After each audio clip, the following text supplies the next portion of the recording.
Welcome back to an episode of FTC Feature. I'm your host, Rithvik, along with Aayush. Hello. And remember, you can find us on Instagram, Apple Podcasts, and Spotify. So check us out over there. And And Instagram, we have the FTC.feature. We suggest you go follow that so you can get some sneak peek into our future content as well as more updates about our current content. If you want all that stuff, the socials is going to be linked down in the description. We also do, if you are watching on Apple Podcasts or Spotify, we do recommend that you go to our YouTube channel because that will have video and it could be more enticing for you as well. So with that, we're going to move on to some FTC feature stories. And Rithvik, I know you always have a good story for us, so why don't you tell us your story this week? all right. So, you know, as a member of an FTC team last year, we were kind of sped, or more or less, we're a team of all boys, which is not going to work out. Not the best idea, but our coach was pretty chill. He had a dog, and the dog would come. He would, step on the field. It was pretty cool. But one time, dog was sleeping, and I thought dogs would sleep in beds, right? It makes sense, right? Humans sleep in beds, dogs sleep in bed. And But the therefore, dog dogs are was, equal to humans. yeah, exactly, Yeah, I get exactly. your thinking, That's bro. what I I'm get saying. your thinking. And so one time, this dog just started sleeping on the floor, and I'm looking at him. His eyes are closed. I don't know dogs sleep like that. So I'm thinking, yo, is this dog dead? And so I go to the coach frantically. I run to him and I'm like, yo, the dog dead. The dog dead. Turns out the dog wasn't dead. He was just sleeping. And then I look pretty dumb. But hey, that's my story. Yo, wait, Rithvik, you can't just like speed through it. First of all, why it is why what went through your mind where like there's the dog is on the floor? It's obviously dead. What? How did you even reach that conclusion? Because I've never seen a dog sleep. I've never had a dog. You've never seen a dog sleep? They sleep in beds though, right? Like, I mean, like I don't know. Like, I don't know where dogs sleep. I'm not the most knowledgeable about pets in general. Kind of. All right, and then what did the coach say after that? He told me the dogs sleep and they do that, and that's basically all he said. And then he brought the entire team and was like, "Do you see this kid? You see this kid? Dogs sleep, boys." And that's what he told us. And that's pretty Okay. much what happened. You know what, Rithvik, you really let me down. I'm sorry. I'm sorry. You let me down, man. It's unacceptable. Let's move on to my feature story, which hopefully is better than Rithvik's. It's about a bet, a $5 bet. Okay, so at the 1-22 qualifier, which is the one we competed in, that was basically our end all be all. Either we make it past super qualifier, we'd already gotten a super qualifier advancement. Either we just get a bye to regionals, or we have to compete in super qualifier, and we wanted to get a bye to regionals because super qualifier was going to be super hard for us. And when the results were done, now our robot, let's just say that our team isn't necessarily known for our robot. Uh, I think we were building it like the day before yeah, and it was coding just it during the it was kind of qualifier. rough during the qualifier because like some of our wheel motors were completely they died, so we were not able to successfully move our robot. So I'm like, oh, there's no way we're gonna be getting any awards that are like meaningful. We'll get like connect third and then not advanced. And I we were we, like I was like during the award ceremony, but we had like pretty good outreach or whatever. Like we had good enough outreach to probably get a connect first nomination or a motivate second nomination. But that's what I had in my mind. I think there's no way we're getting inspired because our robot game is trash. And then in award ceremony, my friend had to take the AMC8, so he left. He left the qualifier early, and he was like in the voice call or whatever. And then during when everybody was drum rolling, is for like the Motivate Award. And then I was like, yeah, we're getting Motivate first and not getting any other nominations. And he's like, oh yeah, I put $5 on that, bro. I put $5 on that. And then we didn't get Motivate. And I'm like, oh no, I'll put $5 on Connect. And we didn't get Connect. And then finally Think came around and I'm like, oh, we're not getting Think for sure. And then we got Think. And then finally when it came to Inspire, like there's no way we're getting Inspire. And then we got third Inspire, which is really, really crazy for us because we basically had a non-existent robot game. It's extremely unusual for a team that has a non-existent robot game to just win Inspire like that. So I thought that was pretty Did you interesting. did you get the money? I didn't get the money. I'm not Oh, gonna pay a did dime. you? Oh my, you're one of those people. Okay, all Yo, right. I'm the cheapest dude on this planet, bro. I I don't thought you were care. like inspirational. You had morals, but I guess not. I guess not. Hey, morals don't earn you money though. That's what I'm saying. All right, all right, all right. So, if also now that we're done with the stories part, if you haven't noticed already, we have a team with us, and these are representatives from the Plano West teams. So, if you'd like to introduce yourselves. Hi, we're the Plano West Robotics team. We are actually two FTC teams. One is free of charge, and the other team is Rust in Peace. So I'm Melissa. I'm the captain of free of charge. I'm Harshit. I'm the assistant captain of Free of Charge. I'm Mitt. I'm the outreach. Uh, I'm Neil, and the business for Rust in Peace. I'm outreach on Blessed This is the free. You just have like half of everybody in the frame. Anyhow, Apologies. okay, so you guys are pretty cool, and obviously you are in senior high school, right? It's Plano West. Yeah, I got a lot of time till I have to worry about that.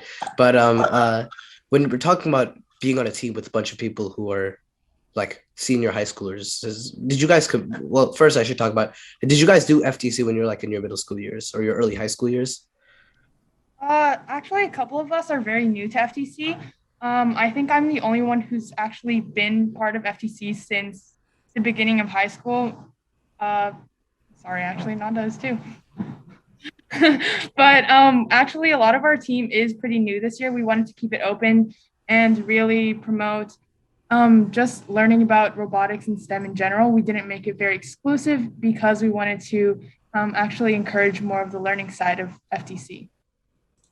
And right, so when you've competed with the, or not competed, when you've worked with those that are similar to your age and they're obviously in the same school that you go to, how has that shaped how you work together as a team? Does that help your cohesion? We it really depends. A lot of us didn't know each other very well before coming to this team, so it wasn't that we had much of a history to really build off of, and that really did affect the beginning of our team's development and just learning how to communicate with each other. But as the season has progressed, we've become closer as friends, closer as a team, and actually just building those relationships helped us work together. Yeah, I think we had a similar experience as well because, we're all robotics nerds, which means, we're quiet, we're all bad at social situations, right? And so we kind of had to learn to like talk to each other and that type of thing. But it worked out in the end, right? Anyways, so in Fright Frenzy, like, what are you guys' first impressions of the season? As far as like, what's it about? What do you think of it? In my opinion, I was actually really confused because so this is my first year in robotics, and I didn't really have an idea of what robotics games were like. In my first impression, I've seen robotics competitions before, and it just looked very confusing because it was just robots moving around stuff. But this was the first year I actually found out there was like a method to the madness, and basically the first Freight Frenzy was a bit hard to understand for me because like there were a lot of moving parts, and with the ducks and with the blocks and the cubes and everything. So basically, it was really interesting for me because it was the first time I was introduced to something like this, and I wasn't really prepared for the complexity. Absolutely, and I'm a rookie as well, so I absolutely understand where you are. When I tried out for the team, they basically said, okay, you have 2 weeks. You just have to figure out everything about FTC. They just let you do it on your own, and then we'll have a tryout, and you'll take a test, and then if you do good at the test, you'll make the team. And if you don't, you won't. I studied quite a bit. I didn't know Java at the time. Like I had to learn all of Java. I had to learn how FTC worked. I had to learn how building worked. And here I am today. My parents were like, "Yo, do FTC, bro. It helps you in high school." And I'm like, "Yeah, but there's a huge learning curve." And my parents were like, "You'll be fine." And then, fortunately, the people like Rithvik who chose me onto this team were fortunate enough to put me here. Regrettably. Nah. Regrettably, I'm joking. I'm joking. Hey, you're a great member. Great member. Great member. Hey.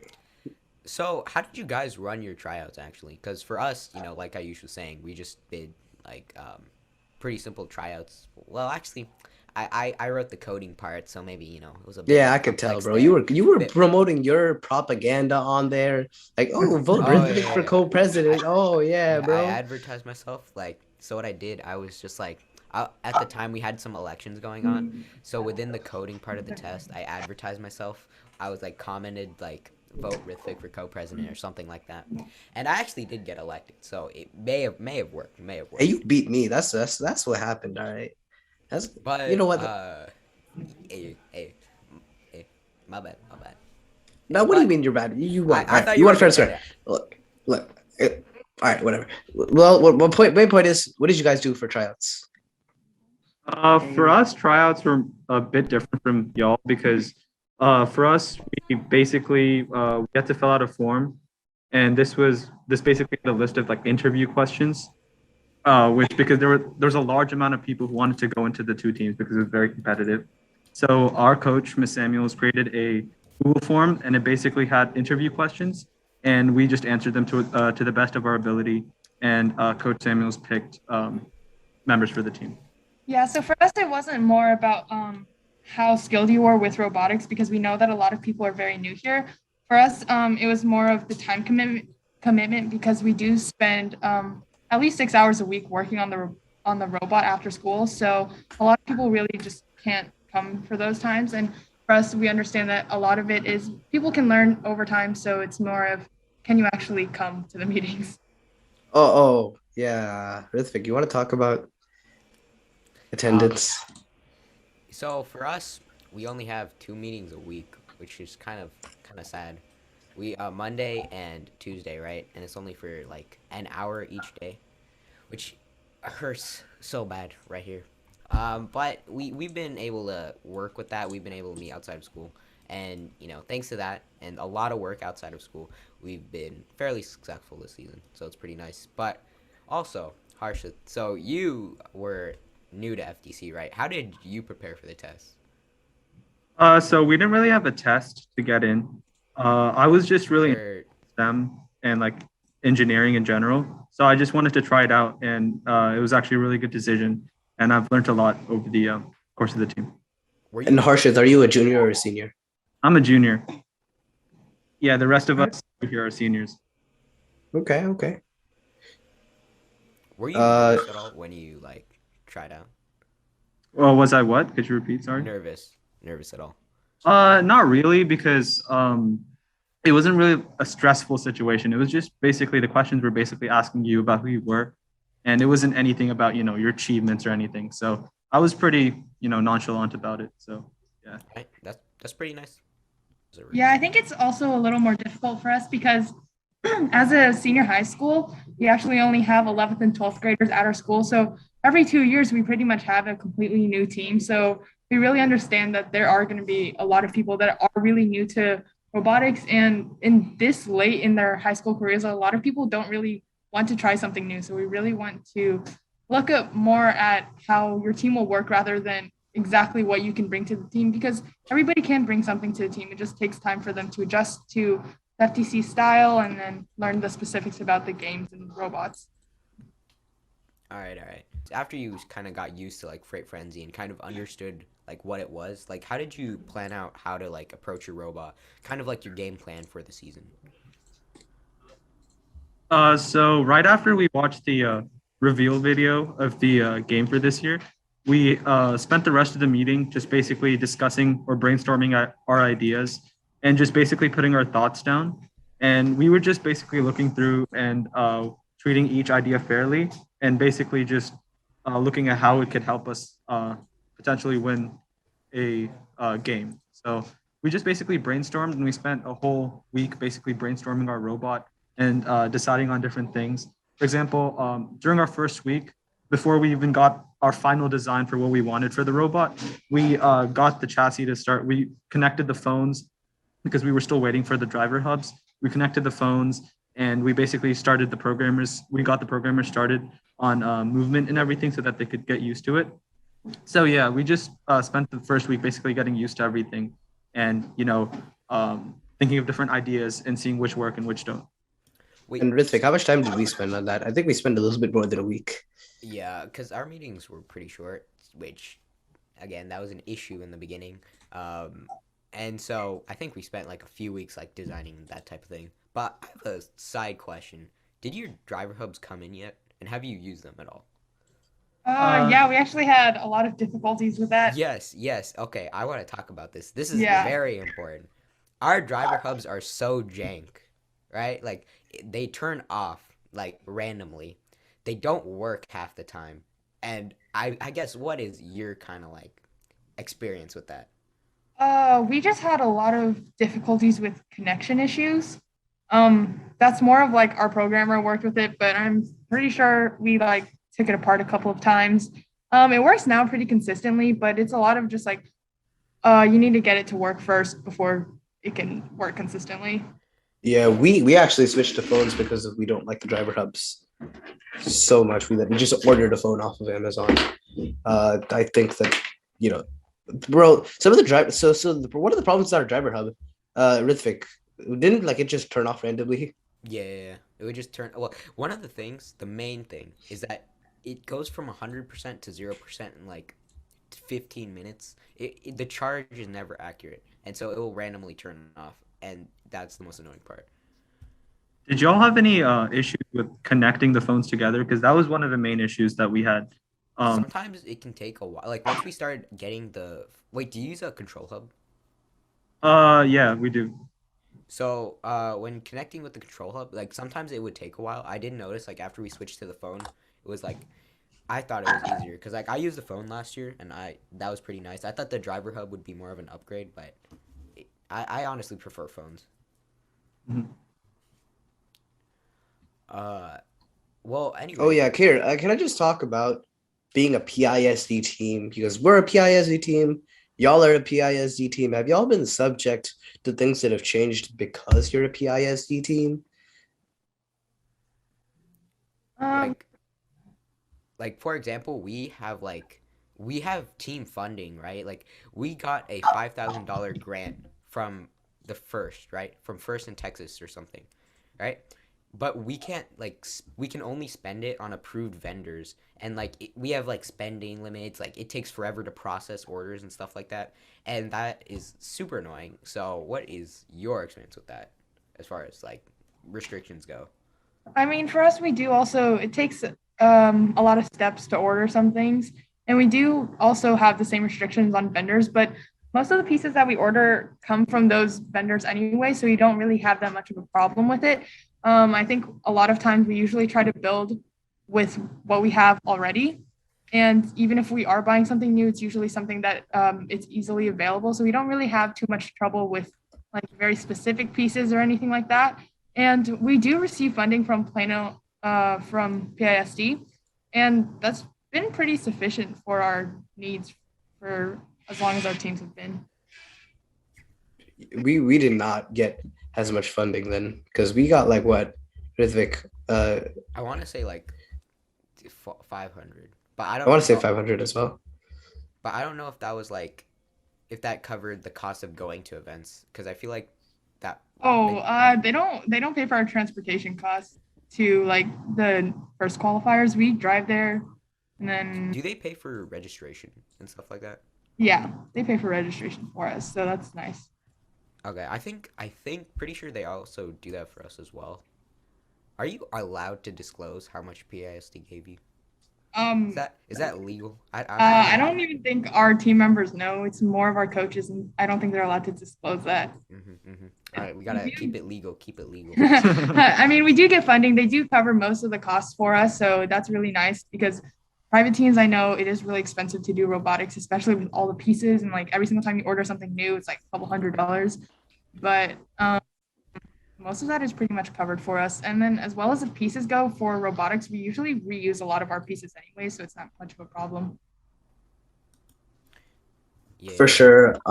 For us, we did not. I wish we could say the same. Like, oh, we only needed money from PISD to finance our whole thing. Like, we've used like a couple $1,000s at this point, and that's kind of because one team member keeps buying a bunch of useless stuff. It Yeah, always so just buys the these coach parts. the coach gave him the credit card details, or I don't know how he has payment information. So Oh whenever yeah, every time we buy something, we like all approve our list, see, so we know what we're buying before. the thing is, he's kind of like the main cadder and main builder, right? So he's designing the stuff. So he has the payment details, and sometimes he can go a little overboard. but mostly chill. It's mostly pretty tight.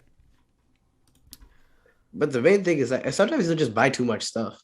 Like, Yeah. oh, here, I'm going to get these a bunch of screws. And I'm like, oh, why do we need the screws? We have a bunch of screws. More screws. Come on, bro. I And mean, it's just like, you always buy screws, and then all of a sudden you just don't know where screws are when you need them. So I mean, Yeah, I think part of the reason is because they're always on the floor, and we kind of just like push them to the side because we don't. yeah, that's too. Actually, one of the reasons we had a lot of we spent so much this season is because we switched to Go Builder for the we had like no Go Build parts at all, and so we decided to switch this season, and that there's been some issues with the chassis and stuff, but I think once we get those fixed, it'll be pretty nice. But yeah, some issues with the chassis. Oh my gosh. I mean, did I say chassis? I meant chassis. All right. chassis. Sorry, Yeah, chassis. chassis. Yeah. The Revolution. Oh, yeah. Do you guys say chassis or chassis? We say chassis, but Okay. Chassis So, is the quote unquote proper pronunciation. But if you want to join a revolution, join like the new age of FTC, you got to start saying chassis. okay, we'll take that into consideration. take that into okay. Here's what we have to say. All right. The main thing is that with the difference between people who say chassis and the people who say chassis is that the people who say chassis are more encouraging to people. Like I say chassis, but I'm fine if you say chassis. But try saying chassis to like a person who is adamant on saying chassis. They will beat you up. You see, that is the difference between people who say chassis and chassis. It's just that we're more encouraging to other people, and that's We're like more gracious professional. yeah, exactly. If you want to uphold gracious professionalism, you gotta start saying chassis, all right? And then when you speak of gracious professionalism, this is the question you probably get on all your judging.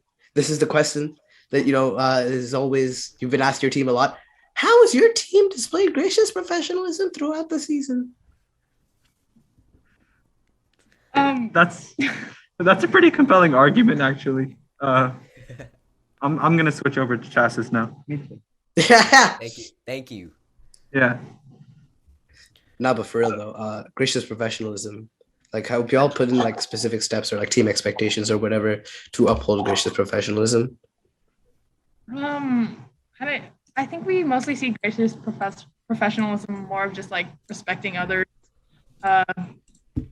being nice. Don't like rub things into other people because there's no need for that. It's in the end, it comes down to, I mean, like which robots scored the most points, who put in work for their portfolios and made them look nice and made them detailed. So I don't really see a point of like bragging to other people and not respecting them for any mistakes they might have. All right. So, how's your like programming going this season? Like, how's it been different? Has any of you participated in Ultimate Goal as well? And if so, how was the like programming this year different from last year? Is Ultimate Goal like the past season? Which I don't remember. It was the one with the rings, the last season. Oh, last year. Okay, so we have a completely different programmer because most of the Plano West team last year, they were all seniors. So actually, only like our captains for this year were actually here last year. The programming is very different. I think our programmer this year decided to use a completely different API. Oh, I hear the background, the backseat. Speaking of which, this is our programmer. He's arrived.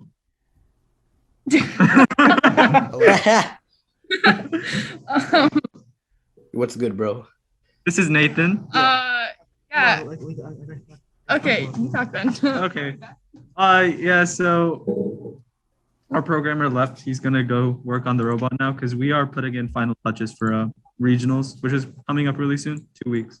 Yeah. How's your rep going for that? It's actually going pretty well. So last qualifier, we found that one of the main reasons that we were able to score points consistently was because our auto was almost perfect, in my opinion, because like we were able to get most of the points and we were able to park as well. And then our mechanism to grab the blocks was a claw. And our driver teams had really good chemistry and they worked really well together and we were able to score a lot of points. And I think the main improvements we're doing for this time is we're just going to basically change the actual claw itself and make it so that it could pick up the balls, because last time it was a bit slippery and couldn't really hold on to the balls. Do you have your robot with you? And if so, like, do you think you could show it off? For the Or people actually- watching on YouTube, Mhm. because Yeah, I'll go like ask them. Yeah, he'll go ask them. We can send you some pictures as well. It's just yes. Okay. So this Yeah. is like in the YouTube video. We might put this in post production. Basically, if you're not watching this on YouTube, you really should be, because then you have video and you can see all the cool stuff. So yeah. But you know, we gotta be nice to them, the audio listeners out there. But can you describe your robot for us? like how it physically looks or how it plays. Or like, you know, mechanisms, that type of thing. So we got black Mechnum wheels, I think, and basically it's smaller, and so that we don't have to go over the barrier. It just goes to the left of it and goes through, and then I claw think a lot of mechanism. teams. So, what did you say, sir? Sorry. I think a lot of teams are, you know, like trying to go between the barrier because it's faster. So it's like the meta, I guess. Yeah, The so meta. first qualifier we actually tried going over it, but the problem was it kind of slowed us down and gave us, like, when you go into the barrier, it kind of slows us down and kind of gives us inconsistent results. So that was kind of an issue. But this time we basically go around it, and our claw basically rotates 180 degrees basically, so that we can pick up a block and the claw can go backwards, and then you could put it on the shipping hub. So it's really fast. You don't have to turn around.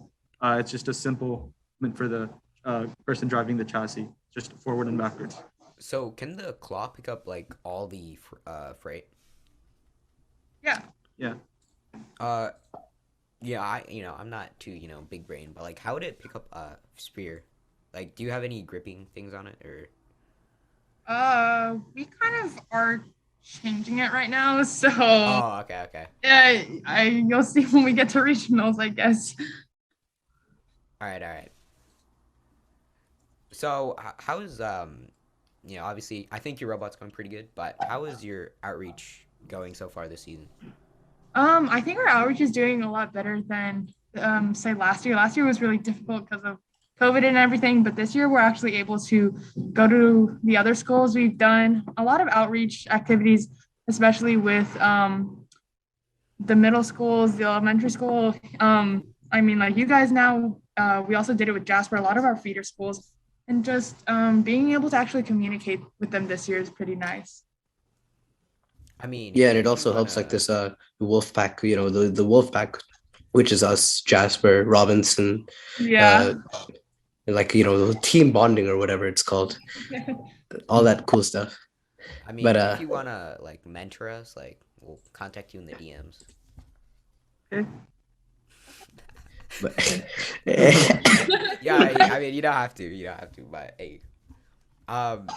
So like for our outreach, like have y'all been hosting events? So you all have just been doing mainly mentoring.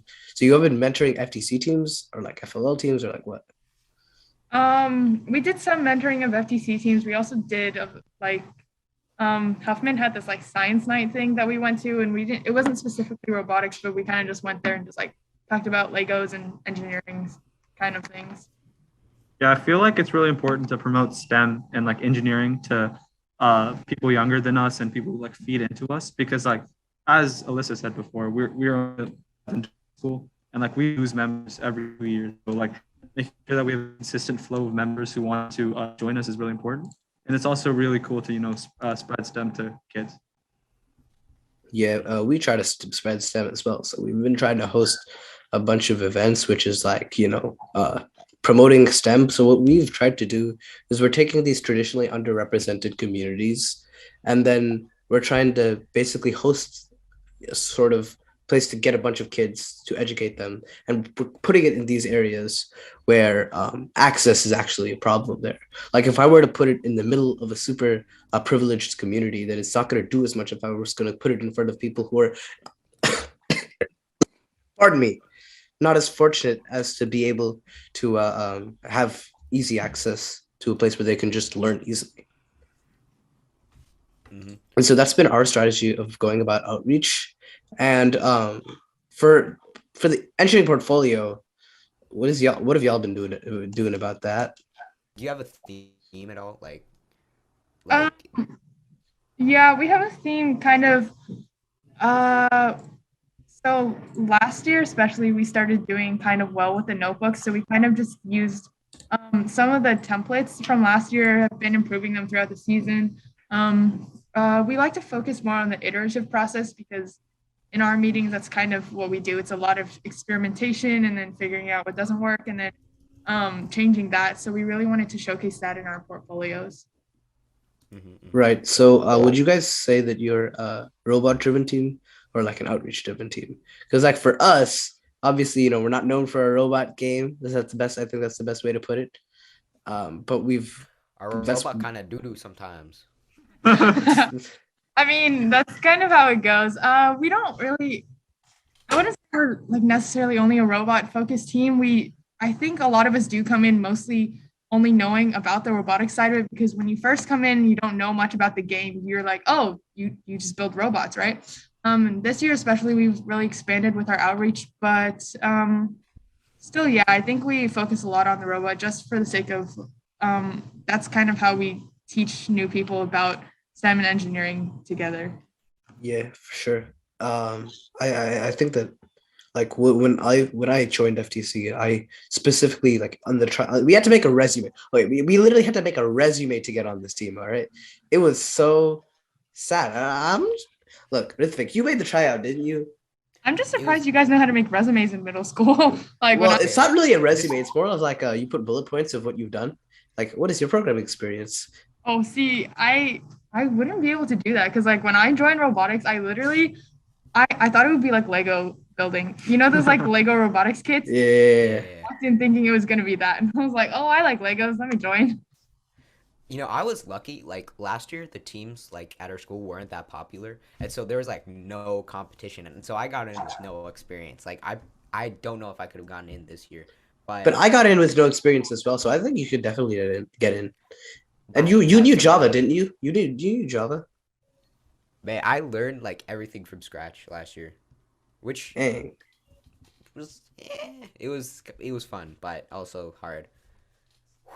Well, actually, one thing about the resumes, it was kind of funny to look at because some people would take it really seriously. Like they would have like their picture day photo. They would have like captions, all Employers. that. Yeah, yeah, yeah, Yeah, kind of like it's like that. their full No, resume. actually, I wouldn't. Where can you guys work? I have no clue. It was Working like age yet? it was like usually it was like basically that except extracurriculars. So they were like soccer for 6 years. It was like stuff like that. And then you had other people who would just like they literally no picture, just like one sentence. Hello, I am blah blah blah. I am very interested in STEM and robotics, and I that think that's I'm basically. somewhere in between there. I'm very in between. I Like didn't get to look at too many. It was just missed like our coach just showing it to us, and that's how I got to know. like for me, I just put in, like STEM experience, first experience, and then I put a bunch of bullet points for each of those things. And then I talked about leadership experience, and I put bullet points for those things.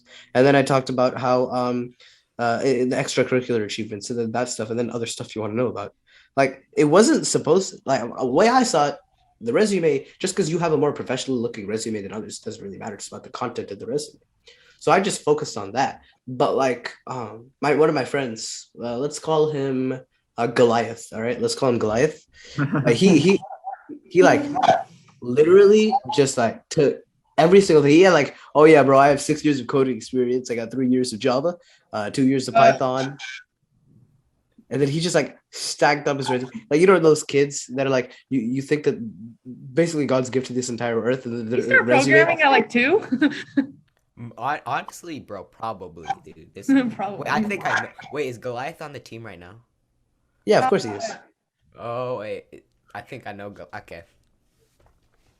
All right. Hey, so how much did you take like other extracurricular activities into consideration if you were gonna like admit them into the team? So like if someone was like playing soccer for a while, well, The way we talked about it was like if you were able to have a lot of extracurriculars, you were probably generally like more well-rounded and you could manage your time. And so that like obviously we said like hey, if you join the team, you'd have to like probably prioritize FTC. But like if they had more extracurriculars in the past, it kind of showed us hey, these people are probably good at time management. They can probably commit time.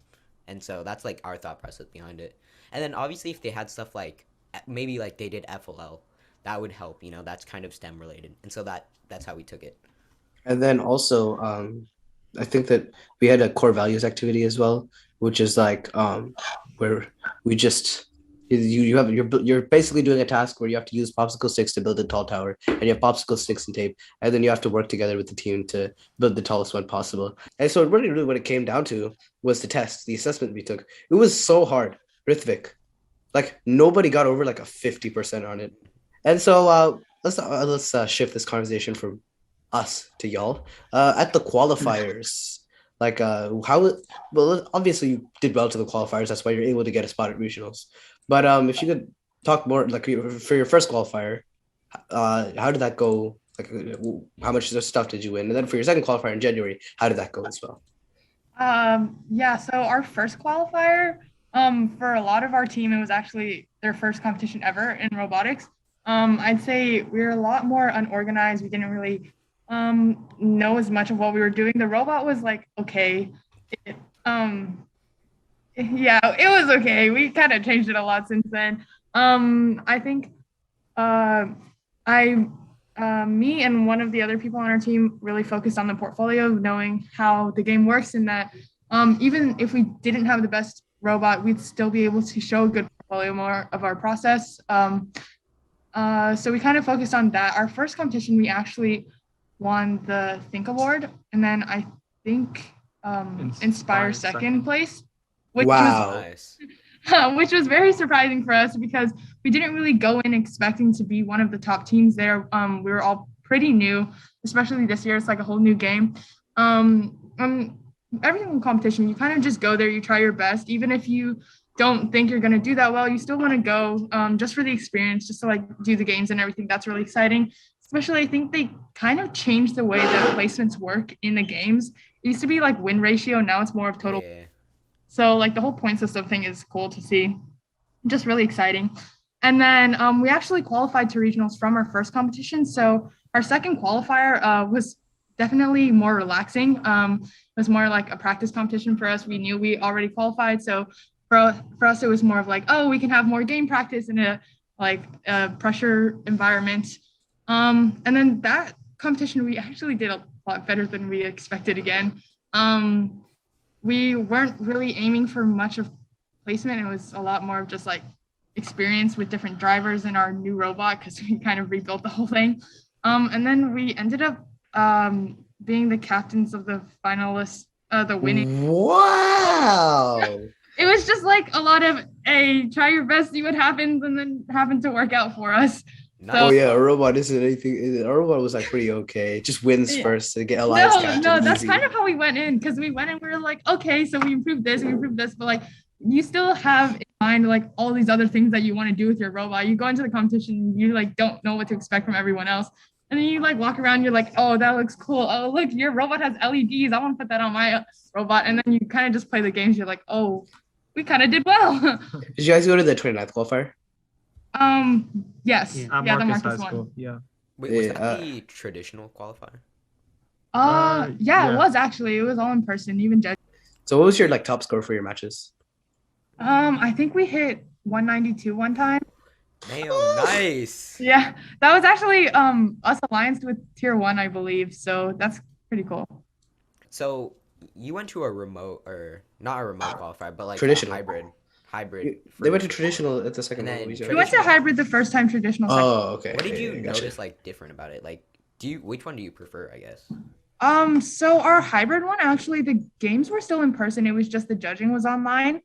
And I can't speak for my entire team, but like me, personally, I really like doing the in-person competitions. You actually get this like excited energy, and like everybody's like nervous but excited for the competition at the same time, and you just like run around the whole day, and you're just like running back and forth between all the events, and I think that's really fun for me, especially with judging in person.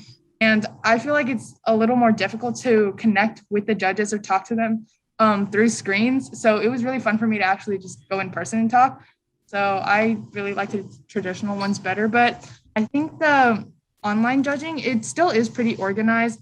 It definitely takes less time because you don't have to sit too long, like the whole day waiting there for judging and everything. but I still prefer the traditional ones. Personally, I You- prefer the online ones because like honestly, from a judging standpoint, it's way better because the way we did it, we had a camera set up for the team, for the whole team to stand by, and then we had a camera set up for the robot and like a person pointing out parts, and it's just worked really like nicely and cohesively. And I feel like online is also better because like everyone has a chance to speak as well, and like we don't have limitations on anything. And yeah, I just felt like it was more fun online. But like games in person is always Yeah. best.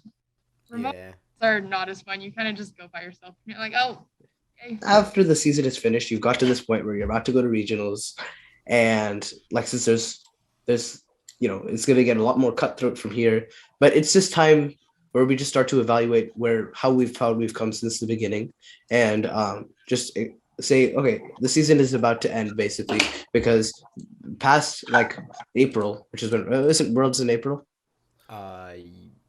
I have no clue. Oh God. All right, but the point is, once you have your regionals until the 26th, if you, when you do qualify for Worlds, you're just gonna have a bunch of downtime. You're gonna have like about actually, you're not gonna have that much downtime. You only have like two weeks of downtime. So basically, the FTC season is about to end, and so as it's about to end, when you've evaluated your team and how far you guys have come, what is like some key reflections that you've gotten from this? For me, it's just always been really fun to do robotics and just build stuff. This year especially, like we have an entirely new team, and we've done a lot better than I have in my other teams in the past years. So it's just really cool. I mean, I hope we go to Worlds, but regionals is going to be a lot more cutthroat than maybe the qualifiers were. So it'll be really difficult to see what happens. Mm-hmm. I mean, I know for our team, like I think we're trying to create a private team with like all of our members like next year, and so because I think we work well together, and yeah, and I hopefully we do, and yeah. Before we end this episode, we should just leave off people who are watching with a little piece of advice. So, do you guys have any piece of advice you'd want to give to some FTC teams? It doesn't have to be like use a Mecanum chassis or whatever. Just like general tips. I'm gonna give like a really cliche one. It's more of just like remember that this is an extracurricular thing. It's not your entire life. Like it's a middle school and high school competition. Just have fun. You can put it on your resume, but it's more of like the experience and learning. Mm-hmm. I mean, I know some people on our team would disagree. Yeah, I know there's a lot of people that do it just for the resume, but that's.